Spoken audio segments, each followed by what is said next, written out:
do you have a burl here, or do we have just a piece of wood that has crotches coming out and some odd? And that's got a lot of different grain in there. And this is a burl grain right here.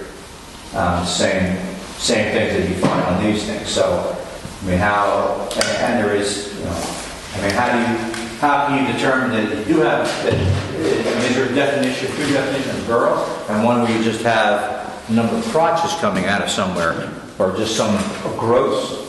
I think certainly with crotch wood and this wood, there are some similarities. Well, I think what you're talking about is one's just an effect of the branches and the stresses that make the different grains, and insects and whatever that make little holes. Well, I'm just going to say what he's talking about, Bill. They've got a big branch here and here, and a little bit of earth, and a smaller branch here, and then there's basically abnormal growths in here. And you can see the normal bark on this tree coming up here. But then you've got a branch coming out here. Of course, that looks fairly normal. But over here, there's lumps and growths. So you have the same thing. You have crotch grain coming in here, and you have a burl growth in between. So I think that's all typical. Right, Mark? Well, that actually looks like a cherry tree that was cut when it was young in order to get this fountain shape with the branches you see on the trees coming. And of course, as it got older and older, of course, there were some bigger branches and so forth that grew more quickly. But that's what it looks like, that it's the top of an ornamental cherry that was trimmed to grow with the, kind of fountain-shaped branches on it. And I'm guessing that that's the way it did. It looks like it grew up and then was pollarded, they call it pollarding, cutting off the tree. So this is probably going to look similar to what you have there with crotch grain and burl grain and along with it. Just another question for you guys that have done a lot of bottom. One of the things I've noticed, if you take a look at the bowl work that you're doing, is actually the shape of the bowls that have to be relatively simple, as opposed to lots of finials and lots of beads and everything on it. Do you try, for me, I think that it's important not to have your wood fight your pattern and have a really complicated burl. Often a simple pattern is more effective. Is that a fair statement? Oh, yeah. Try looking at complicated patterns on bowls. Well, if you've got a plain piece of wood and you turn it, it looks like a plain piece of wood. So you put a little design, a little style into it. Nature put the grain pattern into this thing. Make it simple and let nature show off. That's really, I think, my opinion on it, And that's why I left. I didn't. Some of this is thicker than the other, but I didn't want to take it off. If this part was real thin, so if I got this part thin, then this would be gone. And I liked all the irregularities of the log itself and the burl itself. That's why I turned these that way. But it gets back to what you want to do. If you want to try to embellish it, or bleach it, or whatever, try it and see what you think. Don't be afraid to experiment. Like I said, that one thing about Nicky's, it's just not the standard shape. It's just a little interesting detail on it. Now, would an extra detail like he has, that sort of bead around it, enhance a burl? Could. Depends on, you just have to kind of look at it and try to visualize what you think.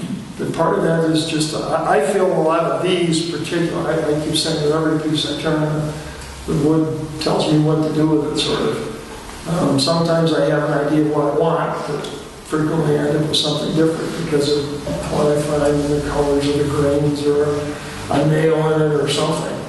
And these just sort of each one lended itself with something different. I did, out of that one tree, I did 6 bowls for one my wife kept and one for each of my 5 kids, and they're all very different. If you look at it closely, you can tell it came from, which is the other half of which one. They're all in the same tree. But I didn't intentionally start to do that one that way with the deeper bowl, sort of the wider rim and then come down shallow versus this one that's sort of a sweep. or this one, which has a little rim detail, not much, but a little bit of a detail here in the rim.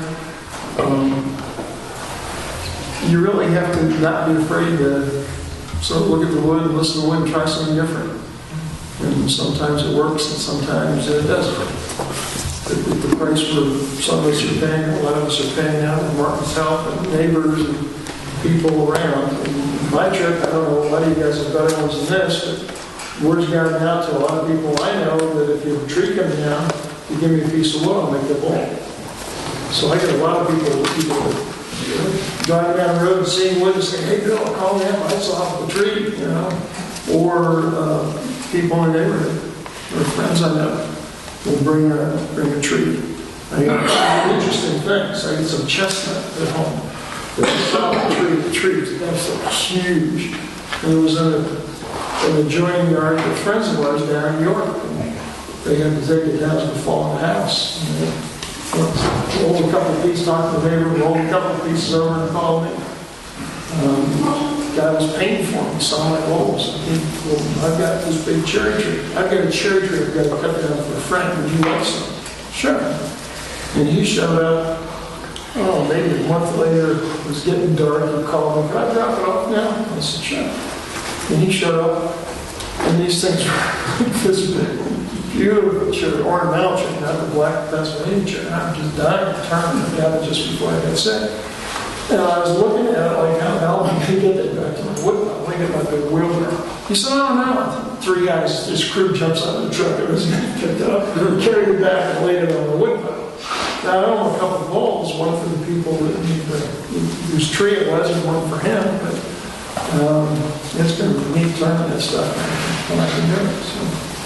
But that's another way to find this kind of wood. Martin will get us some, but if you see them, a lot of times I'll see trees, people have cut down, I'll stop. I had business cards made just so I could give them something. Here's my deal. Well, I'm going to use it for firewood. Which, this is the tree my kids used to climb growing up. And many times trees that come down with sentimental value for people, and I'm just really grateful to have a mold get out of their tree. I've done a lot of that for friends. Then you go ahead for the other piece to make stuff. What I was going to say is, I think you got this, at least for me, didn't you? Mm-hmm. I bought a whole tree. That's the way it is, the whole thing. Top the limbs and everything. And I made a lot of bowls already. Lamps, beautiful lamps. And also this bomb cell, same way. Now, Lyle and Burl were just one against another, and I don't know that. Sometimes you get lucky. Any other questions? Any other issues? People, any other ideas? I mean, some of you have turned some of this stuff too, and may have thought of something as we talked that would be useful. Randy? I've seen some bowls where the turners have mixed acrylic plastics and used the acrylics to fill the wood. Stable epoxy. That's called inlace. It's epoxy. You can get it in different colors. This was actually acrylics. This is an acrylic that'll aluminum line into it. Particularly for pens and small things like that, usually, right? That'll stabilize this stuff, stabilize these inclusions and stuff. Because, as we said, these things are much softer. These bark pieces are much softer than the maple. So when you're turning that, you got to be careful or sanding it, because this stuff will just sand off in no time. It'll value in these things real fast. So it's a little tricky turning it because of and getting smooth finishes everywhere because of the changes in the hard soft. But I do have some of the two-part epoxy, the inlace material that I use. I haven't used much lately, but I'm not familiar with the acrylic. There's people here, There are a number of acrylics that are used, but you can almost see some of those out here with the pen kits they have. I think you probably have some of those out here, the pen blanks that they sell. Some of those are acrylic stabilized. but you can make them much larger than that. Okay. I know there was a guy out in Ohio that was advertising, when you take a piece of wood and he did some kind of, I don't know, it was acrylic pressure, and he had some kind of like pressure cooker or something that would just force it in and stabilize the Yeah, wood. that's called stabilized wood, yeah. Yeah, the guy's out in Iowa, he does it in a big autoclave. Yeah, and that's a lot of I've been times, out to the pressure shop. and heat, and then Yeah. it forces it into the wood, and forces the moisture out, and depending on the wood, if you had something like this that was, Well, he's primarily making pen drawings. Well, they were doing corn cobs with that. Yeah. The stabilized corn cob, turn pins out. Well, I think you're talking about polyethylene glycol, hay. Yeah. And that's not good for filling big holes, but it will stabilize wood and bark that has some structure to it. anybody else have any things they thought of, finishing, doing this kind of stuff, design, you want to throw out? I have a question. My face mask with a little power fan to keep the dust out. Battery went kaput and the manufacturer's who knows where. I got on the internet, checked the prices of trend masks, and they're anywhere from $2.99 to $4.29. And I happened to find a trend, the base model for $71 at a warehouse. I forget, warehouse something. Does anybody have any experience buying stuff like that on the internet? And stuff like I mean, I don't even know if it's the price of the legitimate. trend. I don't know if it, Maybe they're trying to get rid of it. I was trained, but it's a lot more than that, but out here. Yeah, I've oh, I got, know they're much more than that. Yeah. And then I had trouble getting the part for it. What? I had trouble getting the part for it. I finally found a dealer that handles and has the part. You mean trend? We checked all kinds of places and finally somebody said, call this person. I gave him 2 names.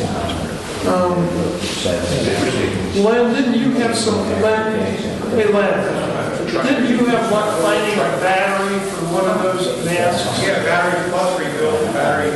You rebuild I what? have mine, it's what's the question? They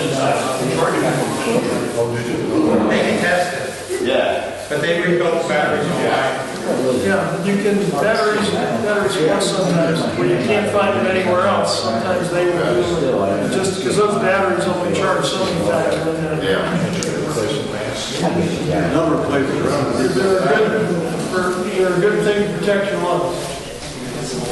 I have one, I had another guy, and I got I don't use it as much as I should. But they're,